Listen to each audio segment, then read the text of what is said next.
Hello, a very good morning to all of you. Welcome to my channel NG medicals. So इससे पहले वाले video में हम लोग ने इसका पार्ट 1 डिस्कस किया था, जिसमें हम लोगों ने फर्स्ट ट्राइमेस्टर के डायग्नोसिस ऑफ द प्रेगनेंसी और sign and symptoms of the pregnancy discuss कर लिया था। इस वाले वीडियो में हम लोग सेकंड ट्राइमेस्टर यानी कि बीच के 3 मंथ के बारे में डिस्कस करेंगे कि क्या-क्या चेंजेस आ रहे हैं और कैसे पता चलेगा कि कोई वुमन की प्रेगनेंसी नॉर्मल चल रही है या नहीं। तो चलिए देख लेते हैं। सेकंड ट्राइमेस्टर मतलब क्या होता है? सेकंड ट्राइमेस्टर मतलब बीच के 3 महीने, क्योंकि आपकी प्रेगनेंसी टोटल कितने 9 महीने की होती है, ठीक है? तो स्टार्टिंग के 3 महीने का जैसे पहला महीना, दूसरा, तीसरा। स्टार्टिंग के 3 मंथ क्या हो गए फर्स्ट ट्राइमेस्टर, बीच के 3 मंथ क्या हो गए सेकंड ट्राइमेस्टर और लास्ट के 3 मंथ क्या हो गए थर्ड ट्राइमेस्टर। तो बीच के 3 मंथ में किस तरह के बॉडी के अंदर चेंजेस आते हैं वो आज हम लोग देखेंगे, और उन चेंजेस के बेसिस पे कैसे पता चलेगा कि ये प्रेगनेंसी के चेंजेस है, नॉर्मल प्रेगनेंसी की चेंजेस, वो आज हम देखेंगे। सो जो इससे पहले वाला सिम्पटम चल रहा था, जैसे कि नॉज़िया, वॉमिटिंग स्टार्टिंग में मदर को फ़ील हो रही थी, वो बंद हो जाएगी। क्यों? क्योंकि आप मैंने आपको पिछले वीडियो में बताया था कि एचसीजी यानी ह्यूमन कोरियोनिक गोनाडोट्रोपिन हार्मोन की वजह से आपको नॉज़िया, वॉमिटिंग फ़ील होता है। तो सेकंड ट्राइमेस्टर में एचसीजी लेवल कम होने लगता है, जिसकी वजह से नॉज़िया और वॉमिटिंग खुद ही कम होने लगता है। इसके अलावा एमेनोरिया, एमेनोरिया मैंने आपको बताया था एमेनोरिया। ए मीन्स होता है एब्सेंट, मेनोरिया मीन्स होता है मेंस्ट्रुएशन साइकिल, यानी कि जो पीरियड्स रुके हुए थे वो कंटिन्यूअस रुके रहेंगे, कब तक? 9 महीने तक पीरियड्स नहीं आएँगे। साथ ही साथ क्विकनिंग, क्विकनिंग मीन्स होता है फर्स्ट फीटल मूवमेंट। जब पहली बार फीटस अंदर मूव करता है मदर के अंदर और मदर को परेशान करता है, ये देखो कैसे मूव कर रहा है, टिंग टिंग टिंग टिंग। ये तो बहुत फनी मैंने डाल दिया है, ऐसे नहीं मूव करता है बस मूव करता है थोड़ा बहुत, ठीक है? तो पहली बार जब फीटस मूव करता है, कब मूव करता है? 16 से 18 वीक्स में, 16 से 18 वीक्स में बेबी अपना मूवमेंट दिखाने लगता है। तो उस टाइम को, उस पहले मूवमेंट को हम लोग क्विकनिंग बोलते हैं। क्विकली मूव करता है, क्विकनिंग बोलते हैं। अच्छा, क्विकनिंग एक तरह का साइन होता है कि बेबी के अंदर लाइफ आ चुकी है, बेबी ज़िंदा है। अगर इस पीरियड में बेबी अपने आप को मूव ना करे, 16 से 18 हफ्तों में बेबी अपने आप को मूव ना करे, तो ये बहुत चिंता वाली बात हो जाती है, पता है आपको? इससे ये पता चलता है कि बेबी के अंदर जान नहीं आई है या बेबी मर चुका है, ठीक है? तो क्विकनिंग एक बहुत इम्पोर्टेंट साइन होता है बेबी के ज़िंदा मतलब कि बेबी लाइव है। इसके अलावा लोअर एब्डोमिनल का साइज़ इंक्रीज़ हो जाता है। इससे पहले मैंने आपको बताया था कि फर्स्ट ट्राइमेस्टर में अपर एब्डोमेन का साइज़ बढ़ रहा होता है। क्यों? क्योंकि उस टाइम पे बेबी छोटा होता है और बेबी का लेंथ भी छोटी होती है। लेकिन अभी क्या है, बीच के 3 महीनों में क्या हो रहा है, बेबी की साइज़ बढ़ रहा है। साइज़ बढ़ने की वजह से जो लोअर एब्डोमेन है, नीचे वाला हिस्सा है आपके एब्डोमेन यानी पेट का, वो भी इंक्रीज़ हो रहा है। अब जनरल एग्जामिनेशन यानी कि हेड टू टो एग्जामिनेशन के अकॉर्डिंग देखा जाए तो फेस पे क्लोज़्मा ग्रेविडरम नाम का एक साइन आ जाता है। क्लोज़्मा ग्रेविडरम को हम लोग बटरफ्लाई साइन भी बोलते हैं। यहाँ पे आप देख सकते हो ये एक तरह की बटरफ्लाई बनी हुई है ऐसे करके। अगर मैं इसको बनाना चाहूँ तो ये बटरफ्लाई की तरह बन गया, ठीक है? ऐसे, ऐसे। ड्राइंग मेरी अच्छी नहीं है लेकिन फिर भी आप मेरे भावनाओं को समझिए। ये एक तरह की बटरफ्लाई है। ठीक है? तो बटरफ्लाई साइन को ही हम लोग क्लोज़्मा ग्रेविडरम बोलते हैं। अब ये बटरफ्लाई साइन बन क्यों रहा है? क्योंकि आपके अंदर एस्ट्रोजन लेवल बढ़ रहा है। ये मैं आपको पहले वीडियो में भी बता चुकी हूँ, और एस्ट्रोजन जब बढ़ता है तो वो अपने साथ-साथ मेलानिन को भी इंक्रीज़ कर देता है। मेलानिन आपके बॉडी के कलर को डिफाइन करता है। अगर आप बहुत ज़्यादा डार्क कलर के हो, इसका मतलब आपके पास बहुत ज़्यादा मेलानिन है। अगर आप बहुत फेयर कलर के हो, इसका मतलब आपके पास बहुत कम मेलानिन है। अगर आपके पास मीडियम मेलानिन है, तो आप सांवले कलर के हो। समझ गए?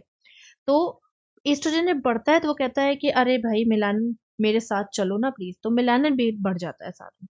और जब मेलानिन बढ़ जाता है, तो वो इस तरह के साइन छोड़ देता है। हालाँकि हर वुमन के मुँह पे इस तरह से साइन नहीं बनता है, लेकिन फिर भी नॉर्मली देखा जाए तो बन भी जाता है। नेक्स्ट आ जाते हैं ब्रेस्ट में क्या-क्या चेंजेज़ आ रहे हैं। तो पिछली बार की तरह हर एक चीज़ बढ़ेगी, साइज़ बढ़ेगा, निपल बढ़ेगा, एरियोला बढ़ेगा, सिक्रेशन भी होगा। साइज़ क्यों बढ़ रहा है? क्योंकि मैंने पिछली बार भी बताया था कि आपकी जो ब्लड वेसल्स हैं वो अपने आप को थिक कर रही है, मोटा कर रही है, चौड़ा कर रही है, ज़्यादा से ज़्यादा ब्लड को सप्लाई करने के लिए। इसी वजह से साइज़ बढ़ रहा है। निपल बढ़ रहा है क्योंकि आपका एस्ट्रोजन लेवल बढ़ रहा है, और अगर निपल नहीं बढ़ेगा, तो बेबी की डिलीवरी के बाद बेबी किस चीज़ को पकड़ेगा, है ना? इसके अलावा एरियोला का कलर ज़्यादा बढ़ रहा है, ये मैं आपको पिछले वीडियो में बता चुकी हूँ, आप देख सकते हैं। और सिक्रीशन में आपका कोलेस्ट्रम बढ़ता है। नेक्स्ट साइज की अगर बात करें, हाइपरट्रॉफी हो रही है। हाइपर मीन्स होता है इंक्रीज, ट्रॉफी मीन्स होता है size of the cell. Cell के साइज बढ़ रहे हैं, तभी तो ब्रेस्ट का साइज बढ़ रहा है। वैस्कुलैरिटी बढ़ रही है, मतलब ब्लड वेसल्स बढ़ रही है। ब्लूइश कलरेशन हो रहा है। ब्लू ब्लड वेसल्स जब अपना साइज बढ़ाएंगी तो वो अपना कलर भी दिखाएंगी, मतलब वो ब्लू होती हैं तो वो ब्लू दिखाती हैं अपने आप को। एनलार्ज विथ पेन, जब ब्रेस्ट एनलार्ज हो जाएगा तो भाई पेन भी भर जाएगा उसके अंदर, क्योंकि उसका साइज बढ़ गया है। निपल निपल में लार्ज हो रहा है, एरेक्टाइल हो रहा है, पिगमेंटेड निपल हो रहा है, इस तरह से पिगमेंट देखने को मिल रहा है। इसी को माउंट ग्यूमेरी ट्यूबरकल पिगमेंटेड बोलते हैं। साथ ही साथ सिबासीशियस ग्लैंड भी इंक्रीज हो रही है। सिबासीशियस ग्लैंड म्यूकस प्रोड्यूस करती है, मतलब गीला पदार्थ प्रोड्यूस करती है, और गीला पदार्थ आपके निपल को ड्राइनेस से बचाता है, इसीलिए सिबासीशियस ग्लैंड भी अपना साइज बढ़ा रही है। मोंटगोमेरी ट्यूबरकल मैं पिछले वीडियो में भी बता चुकी हूँ, ये एक तरह के डिम्पल्स होते हैं, पिंपल्स होते हैं, जो कि आपके एरियोला के ऊपर सिचुएटेड होते हैं। ये क्यों सिचुएटेड होते हैं? अगर मोंटगोमेरी ट्यूबरकल्स नहीं आएंगे, बढ़ेंगे, तो इसके अंदर सिबासीशियस ग्लैंड भी नहीं बढ़ेंगी। सिबासीशियस ग्लैंड नहीं बढ़ेंगी तो आपके निपल को ड्राइनेस से कोई नहीं बचा पाएगा।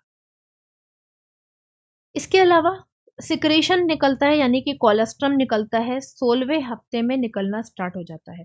कोलेस्ट्रम निकलने का मतलब क्या है कि मदर का जो निपल है उसको अच्छे से अंदर की तरफ गीला करना। अगर अंदर से निपल ड्राई हो जाएगा तो मदर को बहुत ईचिंग होगी, खुजली होगी, और मदर उसमें ईचिंग कर करके क्या करेगी, उसको इंजर्ड कर देगी। इसीलिए कोलेस्ट्रम ड्राइनेस से बचाता है। और एक और बात, कोलेस्ट्रम एक साइन होता है कि कोई औरत प्रेग्नेंट है। कोलेस्ट्रम निकला, येलो कलर का मिल्क निकला, कब निकला? 16वें हफ्ते में। 4 4 8 4 12 4 16, यानी कि चौथे महीने में अगर कोलेस्ट्रम बनना और निकलना स्टार्ट हो गया, इसका मतलब वो औरत प्रेग्नेंट है। नेक्स्ट एब्डोमिनल चेंजेस देख लेते हैं, पेट में क्या क्या चेंजेस हो रहे हैं। तो एब्डोमिनल चेंजेस 3 पार्ट में डिवाइड है: इंस्पेक्शन, पैल्पेशन एंड एस्कल्टेशन। इंस्पेक्शन का मतलब ये होता है देखना, तो हम देख के चेंजेस बता सकते हैं। फॉर एग्जाम्पल, एक लंबी लाइन जो कि आपके यहाँ से स्टार्ट होती है और आपके सिम्फाइसिस प्यूबिस तक जाती है, सॉरी, सिम्फाइसिस प्यूबिस यानी कि यहाँ वाले एरिया को हम सिम्फाइसिस प्यूबिस बोलते हैं, यहाँ से स्टार्ट होती है और आपके ज़ीफॉइड प्रोसेस तक जाती है। ज़ीफॉइड प्रोसेस क्या है? जब आपके रिब्स जहाँ पे ख़त्म हो रही हैं, उस पॉइंट को ज़ीफॉइड प्रोसेस बोलते हैं, ठीक है? तो ये एक लंबी लाइन क्यों बन रही है? क्योंकि आपके अंदर मेलानिन इंक्रीज़ हो गया। तो मेलानिन इंक्रीज़ होने की वजह से ये लंबी लाइन बन रही है। सो इसको हम लोग लीनिया नेग्रा बोलते हैं। दूसरा क्या है? स्ट्रेई ग्रेविडरम। स्ट्रे ग्रेविडरम क्या है? ये एक तरह के स्ट्रेच मार्क होते हैं जो कि प्रेजेंट प्रेगनेंसी को दर्शाते हैं। अगर आप प्रेग्नेंट हैं तो इस तरह से यहाँ पे देख रहे हो, इस तरह से पिंक कलर के मार्क आपके पेट पे देखने को मिलेंगे। इस मार्क से पता चलता है कि आप प्रेग्नेंट हो। Stray albicans. स्ट्रे एल्बिकैंस क्या होते हैं? ये प्रीवियस प्रेगनेंसी यानी पुरानी प्रेगनेंसी के मार्क्स होते हैं, जिसको देख के पता चल सकता है कि आप इससे पहले भी प्रेग्नेंट हुए थे, ठीक है? ये किस कलर के होते हैं? ये व्हाइट कलर के होते हैं, इस तरह से देखने को मिलते हैं। नेक्स्ट है एब्डोमिनल साइज, आपको देखने को मिलेगा। देखो ये बहुत इंपॉर्टेंट है। अगर आपको नाभि कुछ इस तरह से देखने को मिली, मतलब नाभि की तो धज्जियां उड़ गई, मतलब कितनी गंदी लग रही है, ऐसा बोलना नहीं चाहिए लेकिन सच में गंदी लग रही है, ठीक है? तो अगर आपकी नाभि इस तरह से देखने को मिली, इसका मतलब आपके अंदर मल्टीपल प्रेगनेंसी है आपकी, मतलब इसके अंदर 2 बच्चे हो सकते हैं, इसलिए आपकी नाभि फट के 4 हो गई। सॉरी, नाभि की बात कर रही हूँ मैं। तो नाभि क्या हो गई? इस तरह से फैल गई, ठीक है? तो और अगर आपकी नॉर्मल नाभि है तो नॉर्मल है, ठीक है, ये एक साइन होता है। इसके अलावा अगर आपका एब्डोमेन बहुत बड़ा लग रहा है तो भी हो सकता है उसके अंदर 2 बच्चे हों। तो इस तरह से हम इंस्पेक्शन के थ्रू पता कर सकते हैं। एब्डोमिनल शेप को भी देख कर के पता कर सकते हैं। नेक्स्ट आ जाते हैं पैल्पेशन। पैल्पेशन मीन्स होता है छू के, दबा करके, कंप्रेस करके, हल्का-सा टच करके देखना। तो इसमें हम क्या टच करके देख सकते हैं? 4 चीज़ों के थ्रू हम बहुत सारी चीज़ें पता कर सकते हैं। Fundal grip, lateral grip, Pawlik grip and pelvic grip. चलो एक-एक करके इन सबको पढ़ लेते हैं फटाफट। फंडल ग्रिप क्या होता है? फंडल ग्रिप में हम 2 चीज़ें पता करते हैं। ग्रिप मतलब होता है टच करना, ठीक है? तो 2 चीज़ें पता कर सकते हैं, एक फंडल पोल और दूसरा फंडल हाइट। फंडल पोल क्या होता है?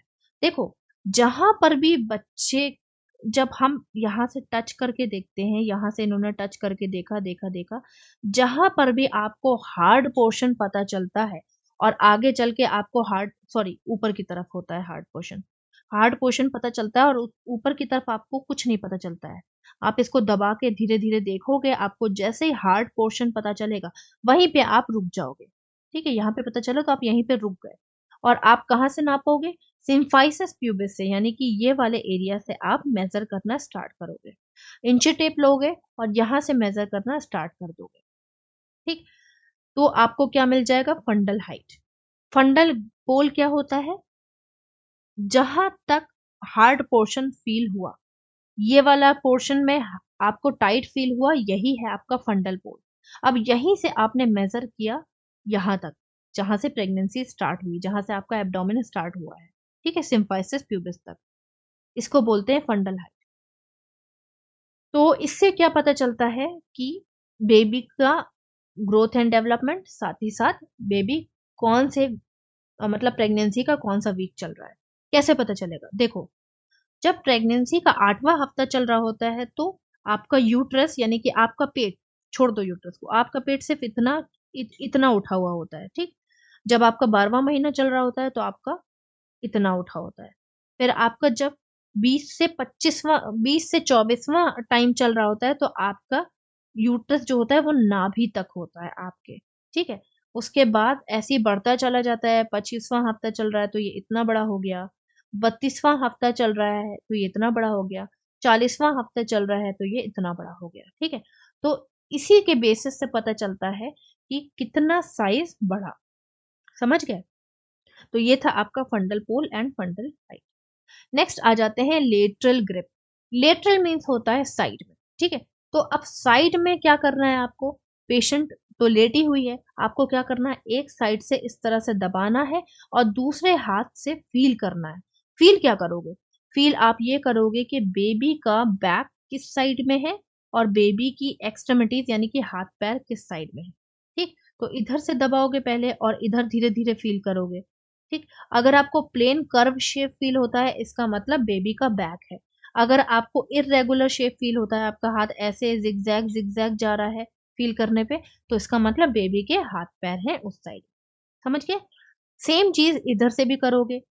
इधर से फ़ील करने के बाद फिर इधर से कंप्रेस करोगे, दबाओगे और दूसरे हाथ से धीरे-धीरे, धीरे-धीरे फ़ील करते हुए चले जाओगे।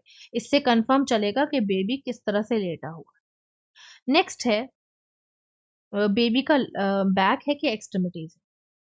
नेक्स्ट आ जाते हैं पाउलिक ग्रिप। तो पाउलिक ग्रिप क्या है?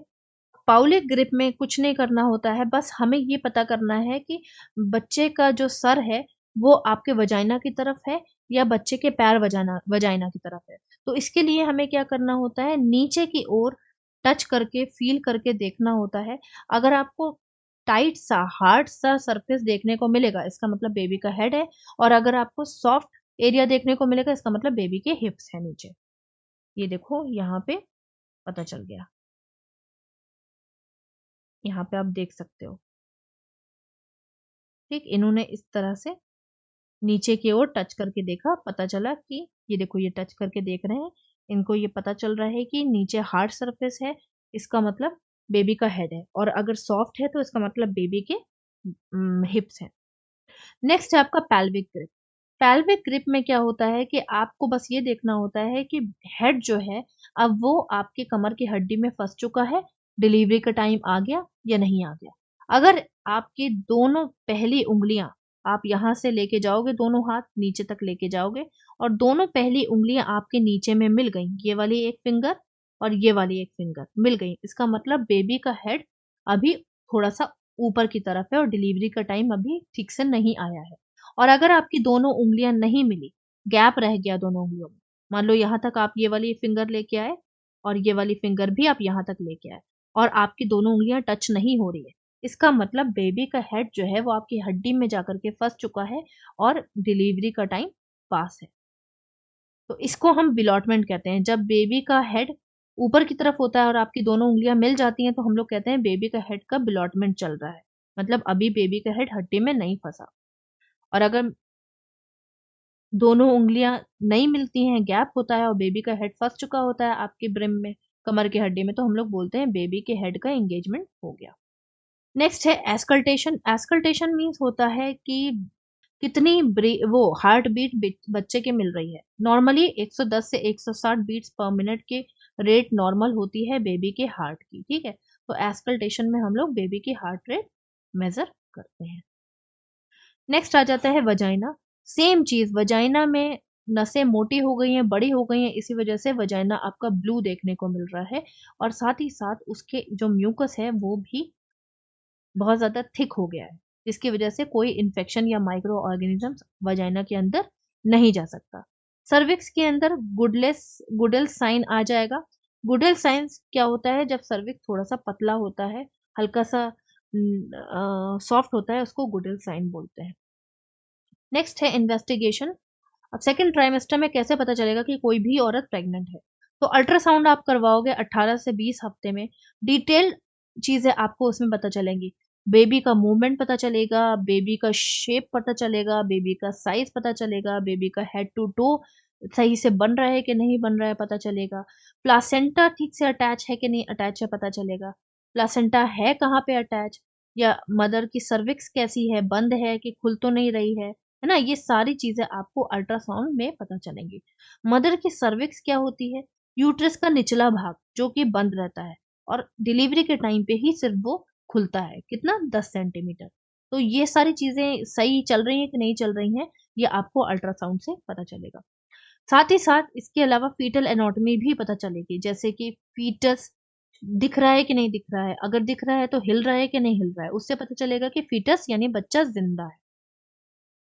कार्डियक मूवमेंट भी आपको पता चलेगा कि दिल धड़क रहा है फीटस का कि नहीं धड़क रहा है। नहीं धड़क रहा है इसका मतलब फीटस की डेथ हो चुकी है। इसके अलावा एमआरआई आप करा सकते हो। एमआरआई में abnormal growth of the baby पता चल सकती है। ये देखो, ये एमआरआई की रिपोर्ट्स हैं। अगर यहाँ पे कोई ट्यूमर, बेबी के ट्यूमर बन रहा है तो वो एमआरआई में आपको अलग से देखने को मिल सकता है। यहाँ पे अगर ट्यूमर बन रहा है बेबी के, या हेड में कोई ट्यूमर बन रहा है, या बॉडी की किसी भी पार्ट में बच्चे का ट्यूमर वगैरह बन रहा है, या बच्चे का कोई पार्ट ठीक से बन नहीं पाया, तो वो सारी चीजें आपको एमआरआई से पता चल जाएंगी। इसके अलावा रेडियोलॉजिकल एग्जामिनेशन में आपको पता चलेगा कि आप पूरी शेडो बच्चे की देख सकते हो, पूरी शेडो।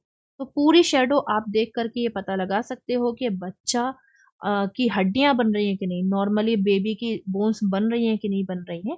तो ये सारी चीजें थी आपकी सेकेंड ट्राइमेस्टर की diagnostic evaluation with sign and symptom. I think आपको क्लियर हुआ होगा। If you are having any doubt, please ask me in a comment box. Till then, bye bye. Take care. Have a nice day.